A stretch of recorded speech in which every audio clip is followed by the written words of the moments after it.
Bonsoir à tous, il est 19h, voici les titres de notre journal.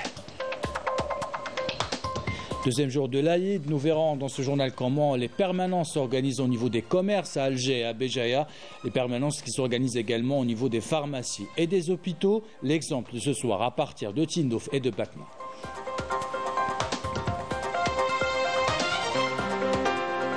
Gaza sous les feux de pendant ce deuxième jour de l'Aïd. Nous verrons ce soir la correspondance de Wissem Abou Zaid et nous verrons revenons sur le projet des Voix pour Gaza, une initiative courageuse d'artistes français qui ont décidé de dénoncer la barbarie des crimes sionistes, des voix qui portent celles des victimes palestiniennes.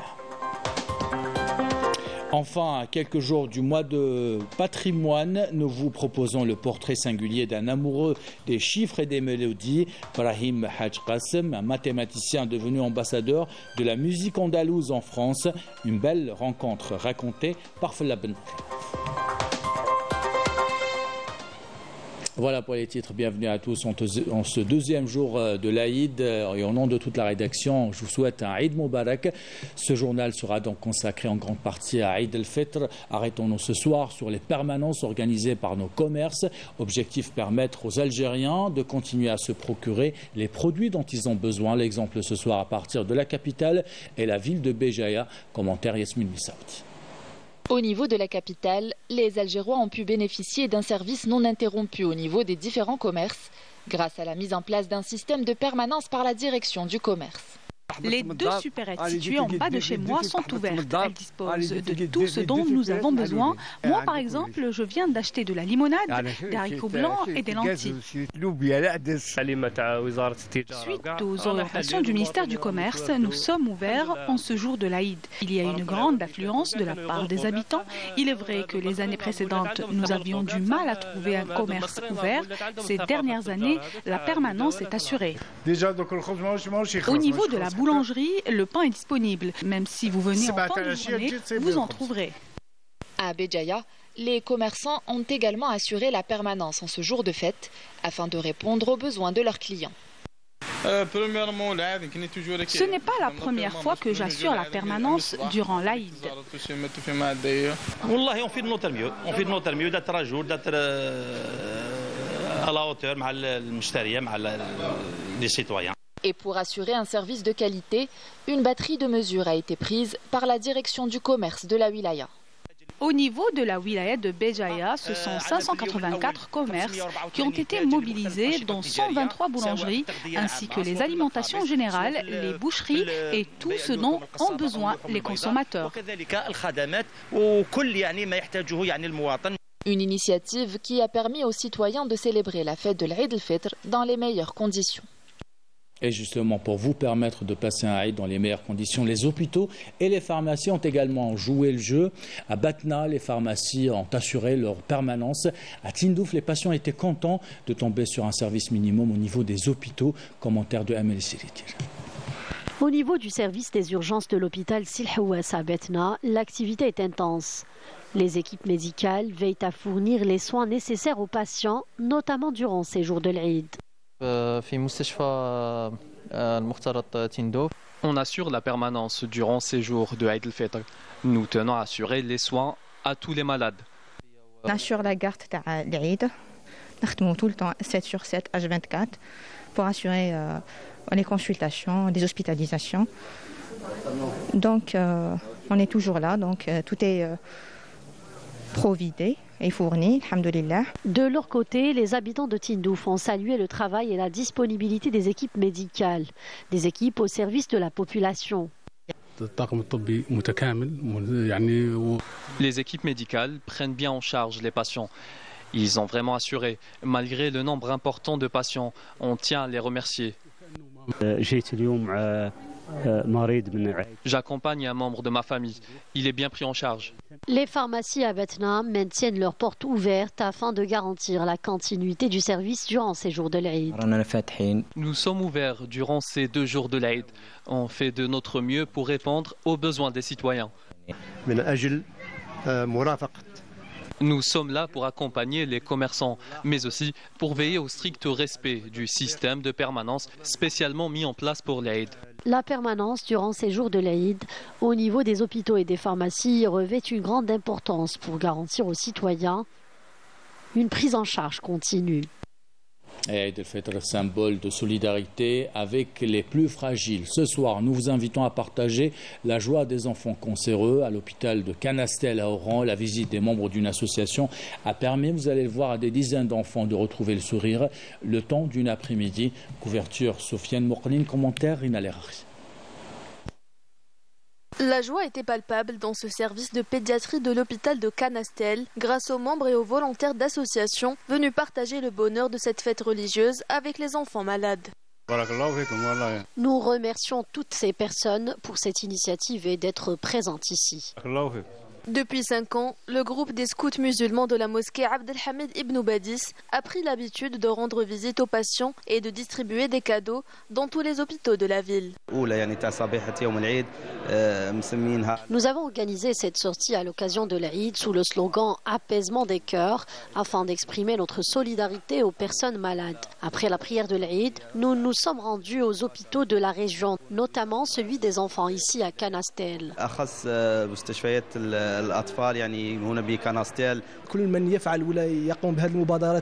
Chaque personne qui participe à cette œuvre caritative joue un rôle important car le soutien moral revêt une importance cruciale dans le processus de guérison des patients. Que Dieu les récompense, nous pouvons voir la joie dessinée sur le visage des enfants ainsi que celui de leurs proches.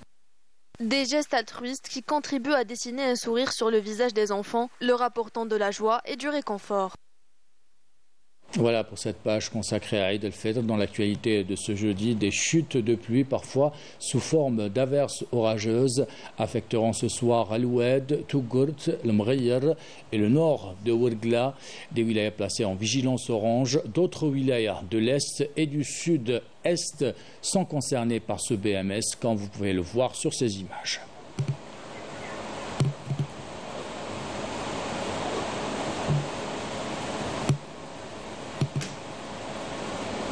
On fait le point maintenant sur la situation humanitaire désastreuse à Gaza grâce au correspondant de la télévision publique Wissam Abou Zaid. L'Aïd n'a visiblement aucun goût sur place. Des témoignages glaçants commentés par Mrim Damis.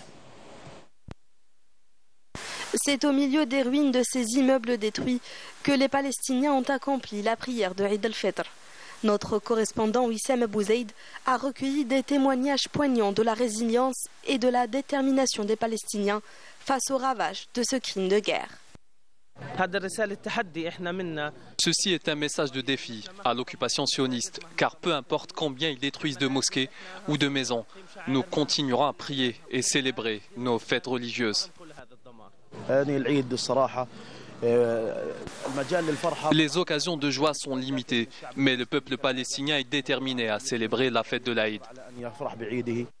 L'occupation sioniste continue de mener ses actes criminels et militaires avec ses avions de guerre survolant la bande de Gaza et ses chars tirant des missiles en continu. Les conditions de vie à Gaza sont désastreuses avec des maisons réduites en ruines, des déplacés vivant dans des tentes. Chaque famille compte un martyr, un blessé ou un disparu, rappelant la dure réalité de cette tragédie. Eid el-Fitr cette année n'a aucun goût. Ni les enfants ni les adultes ne sont heureux. Nous souffrons énormément. Nous sommes anéantis. Nous avons perdu nos proches et nos enfants. Nous avons tout perdu. Cette année, les Palestiniens célèbrent Eid el-Fitr dans le chagrin et la douleur, victimes d'une guerre génocidaire qui dure depuis plus de 6 mois. Et justement, depuis plus de 6 mois, des voix s'élèvent pour dénoncer cette barbarie dans les territoires palestiniens. Revenons ce soir sur cette initiative baptisée Voix pour Gaza. Voix pour Gaza, c'est des messages de rescapés palestiniens qui sont lus par des artistes courageux, entre autres des artistes français. Commentaire de Walid Yousfi. L'ampleur, l'obscurité. Elle a 6 mois. Il y a eu des bombardements. Lancé en décembre dernier, ce projet appelle à un cessez-le-feu immédiat. Ces témoignages bouleversants sont lus par des artistes qui ont eu le courage de briser la loi du silence imposée par les médias occidentaux afin de faire entendre la souffrance des Palestiniens. Ils n'ont pas d'abri. L'actrice Manon Azem raconte les souffrances d'un jeune garçon de 13 ans impuissant devant les pleurs de sa petite sœur affamée. Je l'ai reconnu à ses cheveux. L'actrice Maud Wheeler nous rapporte quant à elle le récit d'un enfant de 8 ans qui a perdu toute sa famille sur 3 générations. Je dors sur le sol et ma mère est morte. Elle n'est plus là et je pleure tous les soirs avant de m'endormir. Ils me l'ont enlevée. Ma sœur est morte sur le coup, elle est morte sur place. Mon frère était à côté de moi, vivant. Ils l'ont tiré des décombres où il s'étouffait. Ils l'ont sorti, mais il était mort. Et je voudrais juste comprendre. Qu'est-ce que ma mère, ma sœur, mon frère et mon grand-père ont fait pour que vous les tuiez? Nous avons extrait des dizaines de cadavres.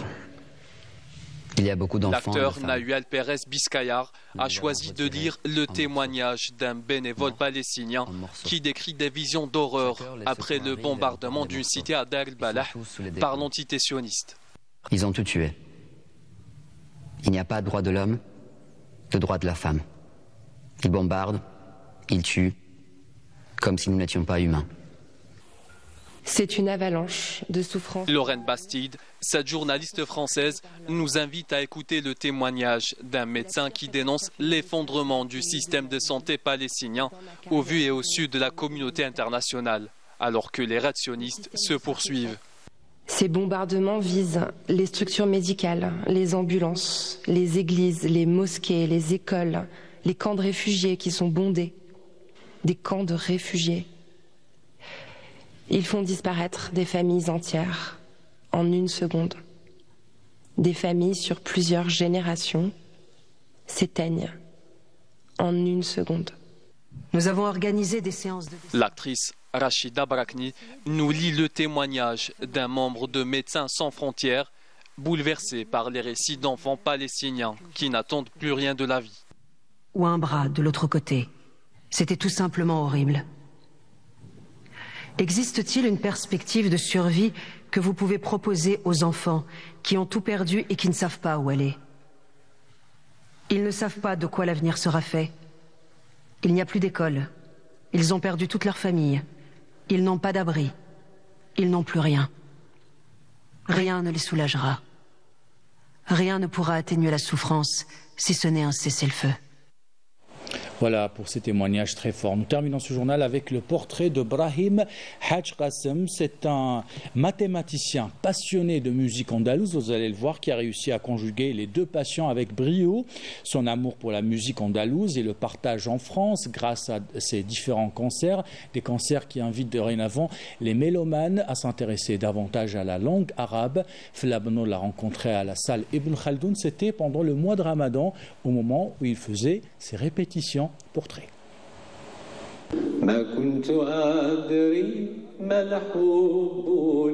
Après Oran et Tlemcen, Alger est la dernière station musicale avant de retrouver sa famille de l'autre côté de la rive.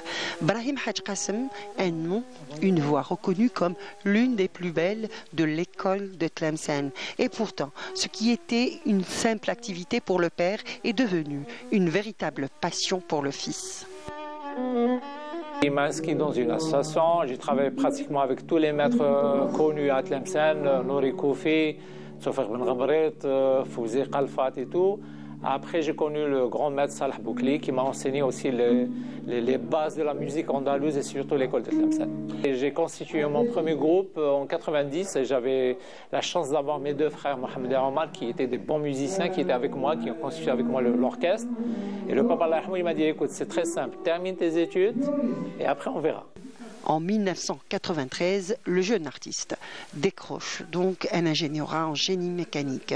Il enregistre un premier album la même année. En 2005, il s'installe en France. Brahim Hadj Qassem enseigne les mathématiques sans perdre de vue la musique et le chant andalou. Son public est essentiellement algérien, mais beaucoup d'étrangers sont fans de ce patrimoine. Ils sont très curieux, c'est-à-dire que, je vous donne un exemple, quand je fais par exemple un spectacle à l'Institut du monde arabe, la programmation c'est 2 ans, 3 ans avant, il faut présenter le programme et il faut traduire les textes. Parce que celui qui vient pour assister le spectacle, il ne veut pas juste entendre une musique et entendre quelques mots en arabe. Il veut comprendre les sujets et donc il va avoir une traduction. Le public n'est plus uniquement algérien, c'est un public qui est varié.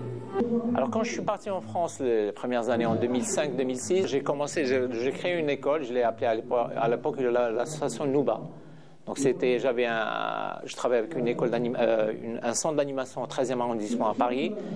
Alors ce qui m'a étonné un petit peu, c'est que les gens quand ils viennent, donc c'était tout âge, hein, de 7 jusqu'à 77 ans, moi je pensais qu'ils venaient juste pour apprendre la musique andalouse, alors que non, ils venaient pour apprendre aussi la langue arabe, à travers la musique andalouse.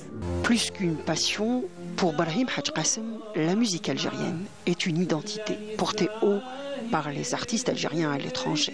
Une diaspora qui souhaite s'intégrer davantage dans le paysage culturel du pays. Je vous donne un exemple qui est très simple. Brahim Hadj Qassem ou un autre artiste connu qui vit à l'étranger pour rencontrer son public, pour organiser des spectacles. Donc lui, tout ça, il ne peut pas le faire. Donc il faut qu'il y ait un organisme qui peut organiser tout ça à Tlemcen, à Oran, à Alger, à Constantine. Et alhamdoulilah, on a des institutions dans le domaine culturel qui sont capables de le faire.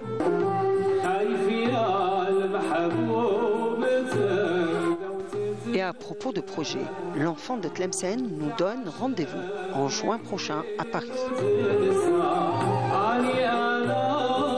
Ça sera le 16 juin, à la salle des Folies Bergères. Ça sera sur l'esprit soufi, avec Dr Saadan Ben Babali qui sera le narrateur, et notre ami Khalil Ben Ahmed, un violoniste virtuose, et qui sera aussi le chef d'orchestre. Donc on va présenter l'histoire du soufisme, en commençant par Rabi al-Adawiya jusqu'à Cheikh Ami Abdelkader et Cheikh al-Alawi. L'Algérie a des noms qui sont très importants dans le domaine du soufi ou dans les autres domaines, et c'est à nous de les faire connaître au grand public.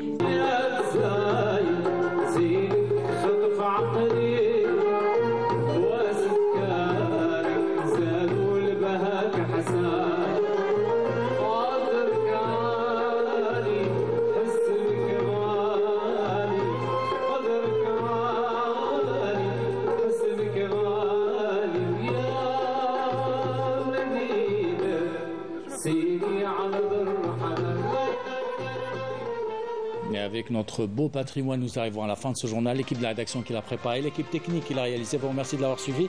Merci pour votre fidélité. Belle soirée.